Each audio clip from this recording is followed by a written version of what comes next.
मुलांनो, आपण सध्या मराठीतील वाक्य इंग्लिशमध्ये कशी ट्रान्सलेट करायची ते बघतोय. ओके, तुम्हाला मी डायरेक्ट म्हणलं की दिलेल्या वाक्याचं इंग्रजी ट्रान्सलेशन करा तर तुम्हाला अवघड वाटतं, डोक्यात कन्फ्युजन होतं. ते जर आपण रूलप्रमाणे किंवा एका छोट्याशा ट्रिकप्रमाणे केलं तर ते तुम्हाला अगदी इझी वाटून जातं. सो आपण आज तीच ट्रिक शिकणार आहोत. तर सर्वप्रथम काय करायचं मुलांनो, दिलेलं वाक्य नीट वाचायचं. ठीक आहे, बघा आपण आपलं आजचं पहिलं वाक्य वाचूया. मी गेले होते. ठीक आहे, वाक्य वाचलं की मग त्याच्यानंतर काय करायचं, तर त्याचा काळ कुठला आहे, तो वर्तमान काळ आहे, भूतकाळ आहे, भविष्यकाळ का वर्तमान काळ असेल तर तो वर्तमान काळाचे पण 3 प्रकार आहेत. साधा वर्तमान काळ, चालू वर्तमान काळ आणि पूर्ण वर्तमान काळ. हो ना, मग तो कुठला काळ आहे तो ओळखायचा. बरं, वाक्याचा प्रकार कुठला आहे, म्हणजे ते प्रश्नार्थक वाक्य आहे का, नकारार्थक वाक्य आहे का, उद्गारवाचक वाक्य आहे का, ते बघायचं. तुम्ही म्हणाल एवढं सगळं बघायचं मग तेच तर अवघड आहे, तर नाही, अजिबात नाही. एक छोटीशी ट्रिक शिकवते तुम्हाला मी, त्यानुसार तुम्हाला ह्या सगळ्या प्रश्नांची उत्तरे अगदी 2 मिनिटात मिळून जातील. ठीक आहे, बघा. मी गेले होते. होते होते ह्या वाक्य शब्दावरनं तुम्हाला काय कळतंय की होते म्हणजे जाऊन झालेलं आहे, म्हणजे हा भूतकाळ आहे. हो की नाही. मी गेले होते. गेले होते होते म्हणजे ऑलरेडी झालेलं आहे ते. मग भूतकाळाचं वाक्य हे तर क्लिअर होतंय. पण मग भूतकाळाचे 3 प्रकार, साधा भूतकाळ, चालू भूतकाळ, पूर्ण भूतकाळ, यातलं कुठलं ते कसं ओळखायचं. तर बघा, गेले होते. होते हे सहाय्यकारी क्रियापद आहे, म्हणजे हेल्पिंग वर्ब आहे. मग मेन वर्ब, मुख्य क्रियापद कुठलं आहे, गेले. गेले हा मुख्य क्रियापद आहे आणि होते हे हेल्पिंग वर्ब म्हणजे सहाय्यकारी क्रियापद आहे या वाक्याचं. ठीक आहे, मग जेव्हा मुख्य क्रियापदाला ले, ला, लो हे शब्द जोडलेले असतात आणि त्यानंतर होते, होतो असे शब्द असतील तेव्हा तो पूर्ण भूतकाळ असतो. ठीक आहे, बघा. मी गेले किंवा मी जाणार. जाणार म्हणजे अजून गेले आहेत का, नाही. मी जाईल किंवा मी जाणार हे अजून झालेली नाही आहे क्रिया, म्हणजे तिथे वर्तमान काळ येतो. पण मी गेले म्हणजे पूर्ण भूतकाळ. मी गेले म्हणजे भूतकाळ. मी गेले होते, आता गेले इथंच पूर्ण क्रिया संपते, संपलं ना सगळं. गेले ऑलरेडी जाऊन झालेलं आहे, म्हणजे हा आहे पूर्ण भूतकाळ. जेव्हा मेन क्रियापदाला, मुख्य क्रियापदाला जेव्हा ले, ला, लो हे जोडलेलं असतं आणि त्यानंतर होतो, होते हे शब्द आलेले असतात तेव्हा तो असतो पूर्ण भूतकाळ. आलं लक्षात. बघा, जर मुलगा असेल तर म्हणेल मी गेलो होतो, आणि ही बोलणारी मुलगी आहे, मी गेले होते, म्हणजे हा आहे पूर्ण भूतकाळ. ठीक आहे, आता आपण त्याला नंबरिंग करूया, म्हणजे त्याला आपण अंकांप्रमाणे क्रम लावूया. बघा, टेन्स कसं ओळखायचं हे तुम्हाला मी सांगितलं. ह्याला 1, ह्याला 2 आणि ह्याला 3 हे या वाक्यातील दिलेला क्रम आहे. पण याच क्रमाने इंग्रजी शब्द घ्यायचे का, तर नाही. बघा, आधी काय करायचं आपण, मी हे काय आहे, मी आहे कर्ता म्हणजे सब्जेक्ट. ठीक आहे, गेले, गेले हे काय आहे, वर्ब, मेन वर्ब. हां, आणि वर्ब म्हणजेच क्रियापद, आणि होते हे आहे हेल्पिंग वर्ब म्हणजे सहाय्यकारी क्रियापद. होते, मी गेले होते, ले होते म्हणजे पूर्ण भूतकाळ. ठीक आहे, आता ह्या वाक्यातले शब्द आहेत त्याप्रमाणे आपण याला क्रम लावला. तर आपल्याला इंग्रजी वाक्य कुठल्या क्रमाने घ्यायचं, कर्ता नेहमी कर्ताच राहतो, म्हणजे तो इंग्रजी वाक्याचा आणि मराठी वाक्यातला पहिला शब्द हा तोच राहतो, म्हणजे 1. ठीक आहे, त्यानंतर डायरेक्ट शेवटचा शब्द घ्यायचा इंग्रजी वाक्यामध्ये. शेवटचा शब्द का, कारण इंग्रजी वाक्यामध्ये दुसरा शब्द, कर्त्याच्या शेजारचा शब्द हा असतो सहाय्यकारी क्रियापद.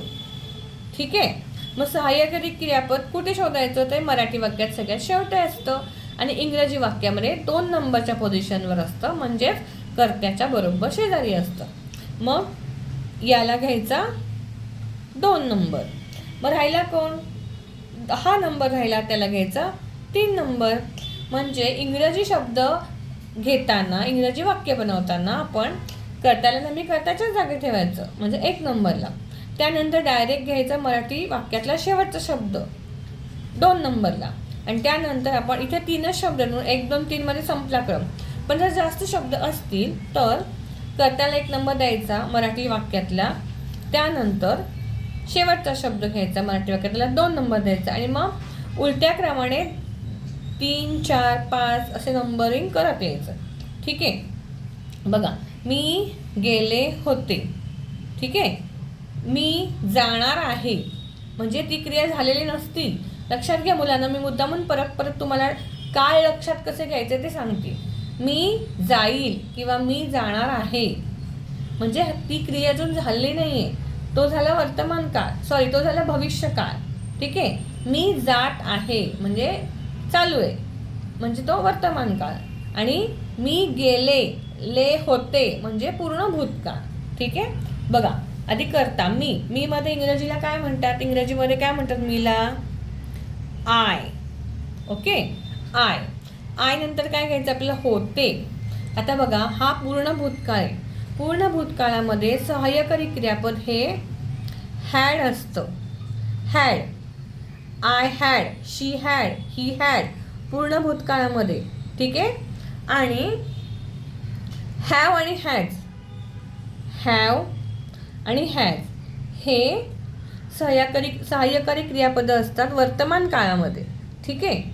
आणि हॅड हे असतं पूर्ण भूतकाळाचं सहाय्यकारी क्रियापद. पण हॅड हे एकटं कधी येतं का? तर नाही. हॅड बरोबर नेहमी हॅडची जोडी असते क्रियापदाच्या 3ऱ्या रूपाबरोबर, म्हणजे वर्ब 3 V3 बरोबर. ठीक आहे. हॅड, हॅव, हॅज एकटे कधीही येत नाहीत, ते येतात क्रियापदाच्या 3ऱ्या रूपाबरोबर. क्रियापदाचं 3रं रूप म्हणजे काय? बघा, गो हे वर्ब 1 म्हणजे क्रियापदाचं पहिलं रूप झालं. V2 काय? वेंट म्हणजे V2 क्रियापदाचं 2रं रूप. आणि मग 3रं रूप काय? गॉन. गेले, गेलो, होतो म्हणजे गॉन हे क्रियापदाचं 3रं रूप झालं. गो, वेंट, गॉन. आय गो म्हणजे मी जातोय. आय वेंट म्हणजे मी गेलो. आय गॉन म्हणजे मी गेलो होतो. ठीक आहे. बघा, होतो किंवा होते याला आपण काय म्हणणार? क्रियापदाचं 3रं रूप पूर्ण भूतकाळात काय येतं? मी काय सांगितलं? हॅड. I had. गेले किंवा गेलो म्हणजेच मी तुम्हाला आता सांगितल्याप्रमाणे पूर्ण भूतकाळ, पूर्ण भविष्यकाळ आणि पूर्ण वर्तमान काळामध्ये सहाय्यकारी क्रियापदाबरोबर मेन वर्ब म्हणजेच मेन क्रियापदाचं 3रं रूप येतं. मग आता इथं गो म्हणजे जाणे, म्हणजे गेले किंवा गेलो, मग ह्याला गो म्हणतो आपण. मग ह्याचं 3रं रूप काय आहे? गॉन. मग आय हॅड गॉन. राईट. म्हणजेच मी गेले होते. इथे जर कोणी मुलगा असता तो म्हणला असता मी गेलो होतो, त्याला सुद्धा काय आलं असतं? I had gone. कळालंय? थोडं लक्षात घ्या. ऐकायला कंटाळा आला तर नीट ऐका, ह्याच्याने तुमचं भविष्य घडणार आहे. इंग्रजीवरची पकड तुमची मजबूत होणार आहे. खूप छोट्या छोट्या गोष्टी ह्याच्यात सांगितलेल्या आहेत. बघा, आपलं 2रं वाक्य काय आहे? मी आले होते. मी बघा आले होते. आधी वाक्य मी नीट 2दा वाचलं. हां, आता बघा, मी आले होते. आले होते इथं पण क्रियापद आहे आले. या आला ले जोडले आणि पुढे होते आहे, म्हणजे हे वाक्य सुद्धा कुठल्या काळातील आहे? पूर्ण भूतकाळ. पूर्ण भूतकाळामध्ये सहाय्यकारी क्रियापद म्हणजेच हेल्पिंग वर्ब्स काय आहेत? हॅड. हां, आता हे जर चालू भूतकाळातील असेल, चालू भूतकाळासाठी सहाय्यकारी क्रियापद असतं वॉज आणि वेअर. चालू भूतकाळासाठी क्रियापद हेल्पिंग वर्ब म्हणजे सहाय्यकारी क्रियापद असतं वॉज आणि वेअर. पण ले जेव्हा मेन क्रियापदाला ले, लो, ला आणि त्याच्या पुढे होते, होतो असतं तेव्हा तो पूर्ण भूतकाळ असतो. म्हणजे तेव्हा सहाय्यकारी क्रियापद हॅड घ्यायचं. मग बघा, आता आपलं नंबरिंग करायचं का आपण डायरेक्ट लिहायचं? आता आपण तोंडी करूया. बघा, जो पहिला शब्द आहे तो असतो कर्ता, तो डायरेक्ट घ्यायचा. मी म्हणजे आय. ओके, मी नंतर म्हणजे मेन कर्त्यानंतर सब्जेक्ट नंतर आपण डायरेक्ट शेवटचा मराठीतला शेवटचा शब्द घेतो. कारण का त्यानंतर काय येतं? ते शेवटचा शब्द काय असतं? हेल्पिंग वर्ब म्हणजे सहाय्यकारी क्रियापद. होते, आले, ले होते म्हणजे पूर्ण भूतकाळ. पूर्ण भूतकाळामध्ये सहाय्यकारी क्रियापद असतं हॅड. मग आय हॅड. ठीक आहे. आले, आता आले म्हणजे येणे हे मेन वर्ब यातलं. मग कम झालं व्हर्बचं म्हणजे क्रियापदाचं पहिलं रूप केम. आणि हे झालं क्रियापदाचं दुसरं रूप कम केम. तिसरं रूप पुन्हा कम होतं. बघा, हे वाचून तुमच्या लक्षात राहणार आहे. मला थोडं कन्फ्युजिंग वाटेल पण काही टेन्शन घेण्याची गरज नाही. बघा, आय कम म्हणजे मी येतोय, आय केम म्हणजे मी आलोय, आणि आय इथं सुद्धा परत कम आहे. पण हा कम फक्त कम येत नाही, ह्याच्यासोबत काय येतं? हॅड. व्हर्बचं तिसरं रूप बरोबर नेहमी सहाय्यकारी क्रियापद येतात. ठीक आहे. म्हणजे इथे काय येणार? वर्ब 3 ला सहाय्यकारी क्रियापद काय येणार? Had, come. टेन्स कसा ओळखायचा? बघा, फक्त कम नाहीये इथे. काय आहे? Had come. व्हर्बचं क्रियापदाचं तिसरं रूप कधीही एकटं येत नाही, त्याच्यासोबत नेहमी सहाय्यकारी क्रियापद हॅड. चालू भूतकाळासाठी हॅड हे सहाय्यकारी क्रियापद येतं V3 बरोबर म्हणजे क्रियापदाच्या तिसऱ्या रूपाबरोबर. आणि जेव्हा तो वर्तमान काळ असेल, वर्तमान काळामध्ये तिसरं रूप काय आहे? सहाय्यकारी क्रियापदाबरोबर येणार क्रियापद मेन व्हर्ब 3 बरोबर काय येतं? तर हॅव आणि हॅज. ठीक आहे. Have, has. आता बघा, आय हॅड कम म्हणजे मी आले होते. इथे ही होते म्हणजे ही मुलगी बोलते. मुलगा असं तरी काय आलं असतं? मराठी वाक्याला असं मी आलो होतो. पण इंग्रजी वाक्य तेच राहिलं असतं. I had come, I had gone म्हणजे मी गेले होते, आणि आय हॅड कम म्हणजे मी आले होते. ठीक आहे. आपण अजून काही वाक्यांची प्रॅक्टिस करूया. बघा, तिसरं वाक्य आहे. मी तुम्हाला सांगितल्याप्रमाणे आधी आपलं वाक्य नीट 1-2 वेळेला वाचून घ्यायचं, ते समजून घ्यायचं, त्याचा काळ बघायचा, त्याचा प्रकार बघायचा कोणता आहे तो. ठीक आहे. बघा, तिसरं वाक्य आहे मी तुला विचारलं होतं. बघा, हा आपण इंग्रजी वाक्य बनवण्याचा आपला व्हिडिओ आहे, आपला अभ्यास चालू आहे. तर म्हणजे छोटीशी गंमत सांगते मराठीतील. बघा, आपण अनुस्वाराचा उच्चार म किंवा न करतो म्हणजे अंबारी, मंथन.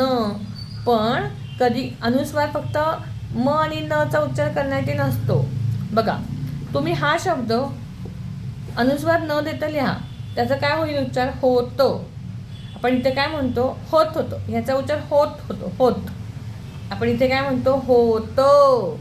म्हणजे ज्या अक्षराचा उच्चार लांबवायचा असेल, दीर्घ करायचा असेल, त्यावर आपण अनुस्वार देतो. जसं की होतं. आपण होत असं बोलतो का? मी तुला विचारलं होत नव्हे, मी तुला विचारलं. इथे विचारलंच्या इथे पण बघा, मी तुला विचारल, अनुस्वार दिला नाही तर विचारल असं होईल. इथे काय आहे? मी तुला विचारलं होतं.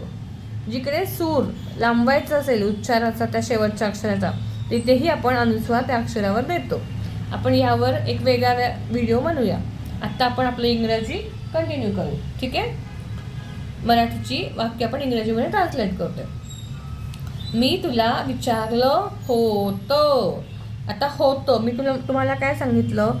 होतं, होतं, होतो, होता. हे शब्द शेवटचे असेल तर तो भूतकाळ असतो. पण भूतकाळातला कुठला काळ?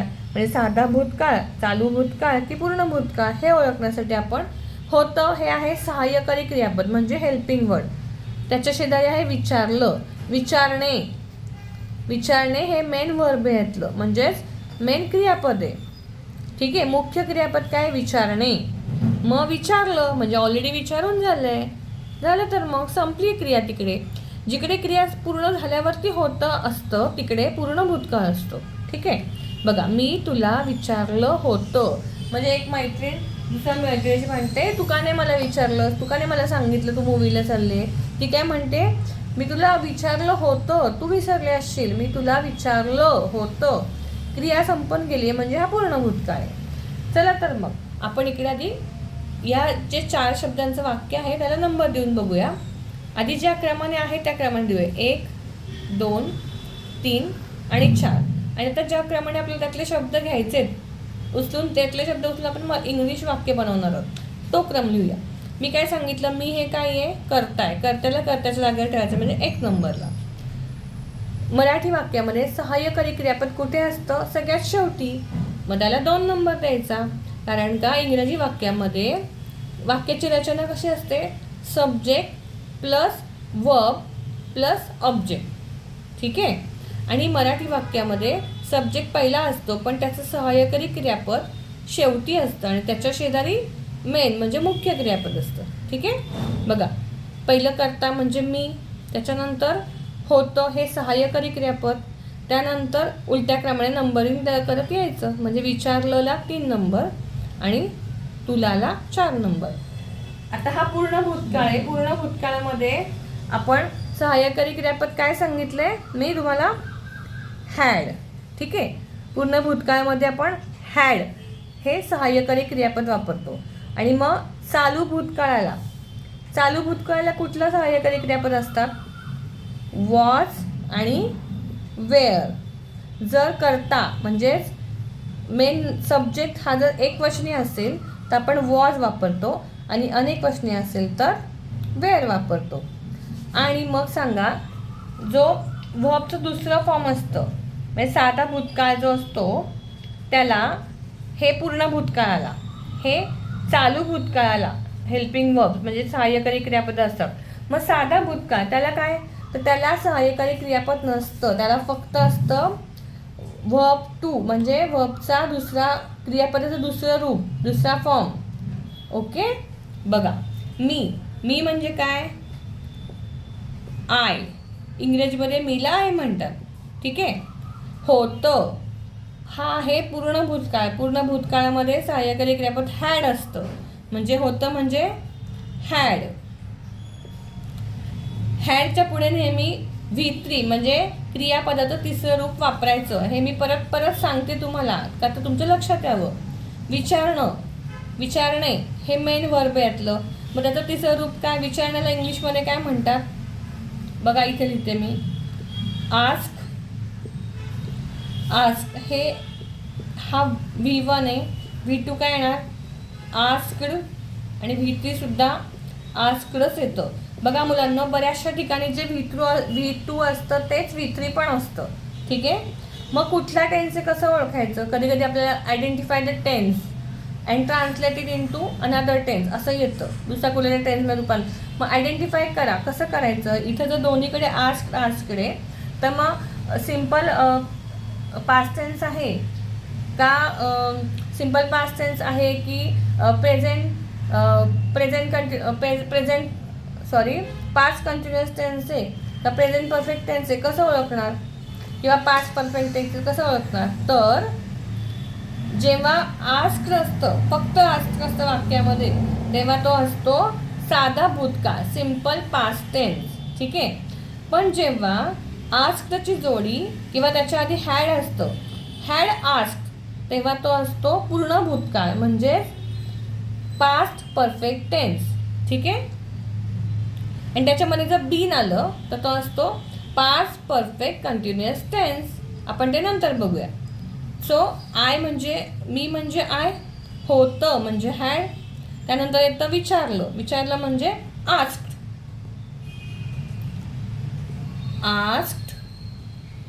तुला म्हणजे यू, मी तुला विचारलं होतं. I had asked you. ठीक आहे. आपलं चौथं वाक्य आहे. हे जास्त नाही का बेटा मला आहे. ठीक आहे, मी तसंच रफ कर आहे इकडेच. बघा, मी तुला पुस्तक दिलं होतं. याच्यामध्ये परत कर्त्याला 1 नंबर. आधी दिलेले क्रम लिहूया. 1, 2, 3, 4 आणि 5. कर्ता हा कर्ता पहिल्या नंबरवरच राहणार आहे, इंग्रजी मराठीत दोन्ही. आपण जो खाली नंबरिंग करतो त्या क्रमाने आपल्याला शब्द घेऊन इंग्रजी वाक्य बनवायचे. मी हा कर्ता आहे. सहाय्यकारी क्रियापद काय आहे? होतं. होतं म्हणजेच भूतकाळ. आणि दिलं होतं, मी मगाशी काय सांगितलं, जर मेन क्रियापदाला ल, ला, ले, लो हे शब्द जोडलेले असतील आणि त्यानंतर होतं किंवा होता असेल तर तो पूर्ण भूतकाळ असतो. मग मी म्हणजे आय. ठीक आहे. होतं हा पूर्ण भूतकाळ म्हणजेच हॅड हे सहाय्यकारी क्रियापद येणार आहे. आधी आपण नंबरिंग करू. 1, 2, उलट्या क्रमाने आता नंबर लिहिते जे 4 आणि 5. आता आपण वाक्य बनवूया. मी म्हणजे आय, होतं पूर्ण भूतकाळ म्हणजे सहाय्यकारी क्रियापद हॅड, आय हॅड. दिलं म्हणजेच काय? गिव. दिलं म्हणजे GIV गिव. गिवचं दुसरं रूप काय येतं? गेव. गिवचं पास्ट टेन्स गेव. आणि तिसरं रूप काय येतं? गिव्हन. आणि हॅड सहाय्यक पूर्ण भूतकाळामध्ये सहाय्यकारी क्रियापदाबरोबर नेहमी वर्बचं तिसरं रूप येतं. ठीक आहे. मग आय हॅड. दिलं म्हणजे given. I had given. 4 number पुस्तक आणि नंतर तुला. मग 4 नंबरला पुस्तक म्हणजे आय हॅड गिव्हन. आता बघा, पुस्तके आहे का? नाही. म्हणजे एक स्पेसिफिक गोष्ट तुम्हाला माहिती आहे. I have given. आता इथे हा रूल नाही, पण तुम्हाला एक ग्रामरचा पाठवून एखादी विशिष्ट गोष्ट तुम्हाला माहिती असते ना, त्याआधी द म्हणायचं. I have given the book. कोणाला लिहिलंय? तुला म्हणजे यू. पण नुसतं न येतं तुला म्हणजे यू म्हणजे तू होतं, पण तुला म्हणजे टू यू.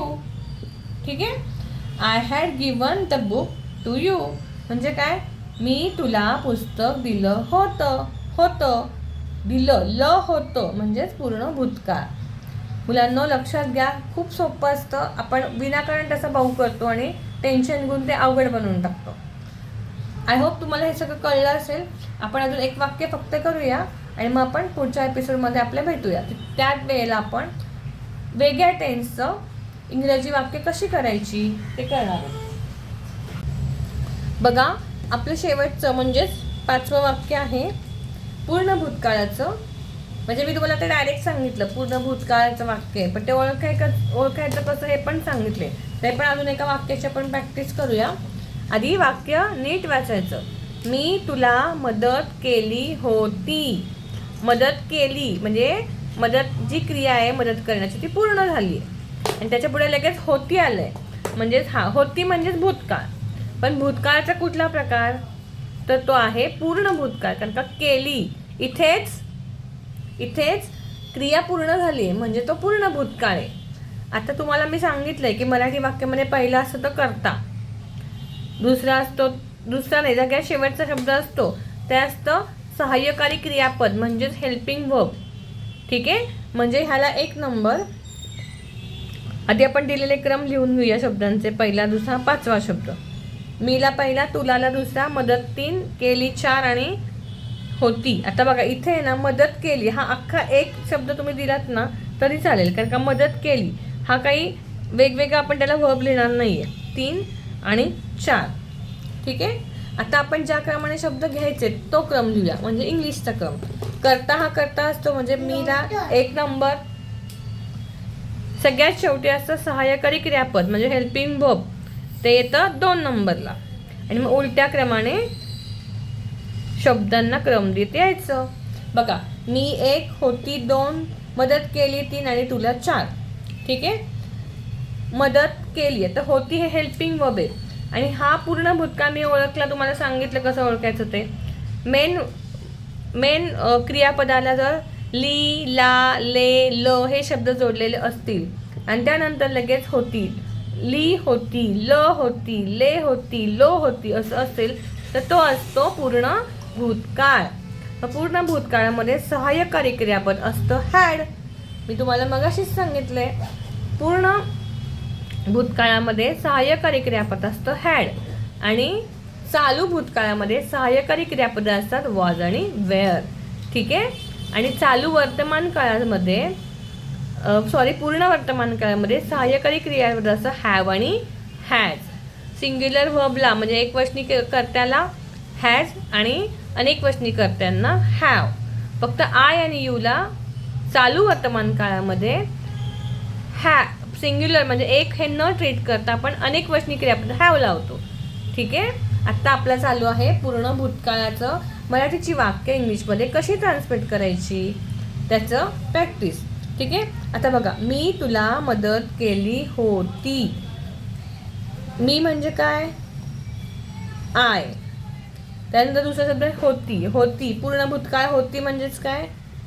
सहाय्यकारी क्रियापद had, helping verb had, I had. मदत केली. मी तुम्हाला मगासपासून काय सांगते की पूर्ण भूतकाळामध्ये व्हर्बचं क्रियापदाचं तिसरं रूप वापरायचं. मग आता मदत केली, मदत करणे म्हणजे काय? Help, to help. ठीक आहे. हे मेन क्रियापद झालं, ते V1 झालं. आता V2 काय म्हणजे क्रियापदाचं दुसरं रूप काय? V म्हणजे वर्ब, हेल्प्ड. ठीक आहे. आणि V3 पण हेल्प्डच राहतं. हेल्प ह्या शब्दाला ईडी लावायचा. मग I had helped, I had help. मदत केली झालं. हे बघा, एक म्हणजे मी, दोन म्हणजे होती म्हणजे हॅड, मदत केली म्हणजे हेल्प्ड आणि तुला म्हणजे यू. मी तुला मदत केली होती. I had help you. ठीक आहे. म्हणजे मी तुला मदत केली होती. आलं लक्षात? बघा, तुम्हाला मी हेच वाक्य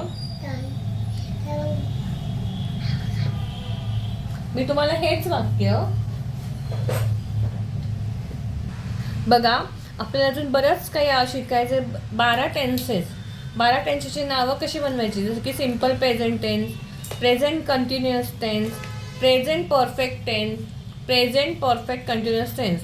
ही झाली प्रेझेंट टेन्सची 4 प्रकार. तसे मी तुम्हाला प्रत्येक डिटेलमध्ये त्याचे रूल्स, त्याचा यूज कुठे करायचा, कधी करायचा, सगळं डिटेलमध्ये शिकवणार आहे. तर त्याच्यासाठी तुम्ही आपल्या चॅनलला फॉलो करा. आपण छोट्या फक्त वर्ब टेन्स मुळात म्हणजे कुठल्या काळात वाक्य आहे हे आपल्याला टेन्सवरून कळतं, म्हणजे वर्बवरून. टेन्सवरून नाही, वर्बवरून कळतं. ते कसं ते तुम्हाला अगदी 2 सेकंदात मी दाखवते. मग त्याच्यावर आपण डिटेल व्हिडिओ नंतर बघू.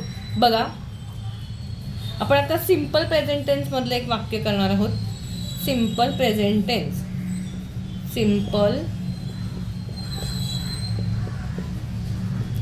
Present tense.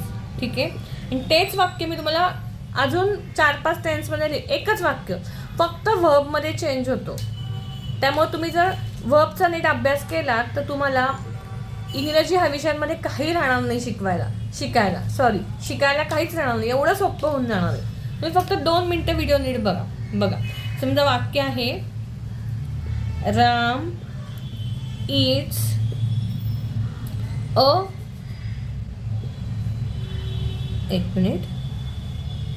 Ram eats a mango. बघा, याच्यामध्ये राम हे काय सब्जेक्ट आहे, अ मँगो हे आहे ऑब्जेक्ट आणि इट्स हे आहे वर्ब. इथे सहाय्यकारी क्रियापद म्हणजे हेल्पिंग वर्ब नाही आहे, इथे मेन वर्ब आहे. आता हा झाला साधा वर्तमान काळ म्हणजे सिम्पल प्रेझेंट टेन्स. आता तुम्हाला हेच वाक्य जर प्रेझेंट कंटिन्युअसमध्ये लिहायचं असेल तर काय होईल? राम हा एकटाच आहे. Ram is eating a mango. बघा, राम आहे तसंच राहिला, अ मँगो पण आहे तसंच राहिला. मग बदललं काय? तर बदललं क्रियापद. प्रेझेंट कंटिन्युअस टेन्समध्ये हेल्पिंग वर्ब लागतं. राम हा एकट्याचा म्हणून इज वापरला आहे आणि वर्बला एन जी लावायचं. Ram is eating a mango हा झाला प्रेझेंट कंटिन्युअस टेन्स. आता प्रेझेंट परफेक्ट टेन्स म्हणजे पी पी काय चेंज होईल बघा बरं. राम मी तुम्हाला मगाशी काय सांगितलं, पूर्ण वर्तमान काळामध्ये, पूर्ण भूतकाळामध्ये आणि पूर्ण भविष्य काळामध्ये क्रियापदाचं तिसरं रूप वापरायचं सहाय्यकारी क्रियापदाबरोबर. आणि प्रेझेंट टेन्सची सहाय्यकारी क्रियापदं आहेत हॅव आणि हॅज. सिंग्युलर सब्जेक्टसाठी म्हणजे एक वचनी कर्त्यासाठी आहे हॅज आणि अनेक वचनीसाठी हॅव. मग राम हा एकटाच आहे म्हणजे एक वचनी आहे म्हणजे सिंग्युलर आहे. मग राम हॅज आणि इटचं तिसरं रूप eaten. Ram has eaten EATEN eaten a mango. बघा Ram eats a mango, Ram is eating a mango, Ram has eaten a mango. आणि मग शेवटी कुठला टेन्स झाला, प्रेझेंट परफेक्ट कंटिन्युअस टेन्स. त्याच्यामध्ये काय चेंज होतो बघा, इथे काय चेंज झाला, हॅज लागला आणि V3 म्हणजे क्रियापदाचं तिसरं रूप. Ram has eaten a mango. आता present perfect continuous tense. Ram has been, फक्त इकडे बीन जोडायचं, been. Ram has been eating a mango. Okay, बघा फक्त वर्ब चेंज होतंय. कुठलाही टेन्स होतो, तुम्हाला फक्त वर्बचा काळाचा अभ्यास आणि वर्बवरनं आपल्याला काळ कळतो, कुठल्या टेन्समधलं वाक्य ते कळतं. Ram eats a mango simple present tense. Ram is eating a mango present continuous tense. Ram has been eaten a mango present perfect tense. आणि Ram has been eating a mango present perfect continuous tense. ठीक आहे, आपण याच्यावर डिटेल व्हिडिओ बघणार आहोत. तुम्हाला tense हा प्रकार म्हणजे काही एकदम क्षुल्लक वाटेल, इतक्या सोप्या भाषेने तुम्हाला शिकवणार आहे. हा टेन्समध्ये वर्बमध्ये काय चेंज करायचा, त्याचा काय रूल आहे, त्याचा वापर कुठे करायचा, हे सगळं तुम्हाला मी सांगणार आहे. ठीक आहे, भेटूयात पुढच्या व्हिडिओमध्ये. आपल्या चॅनलला फॉलो करा, लाईक करा आणि शेअर करा. थँक्यू.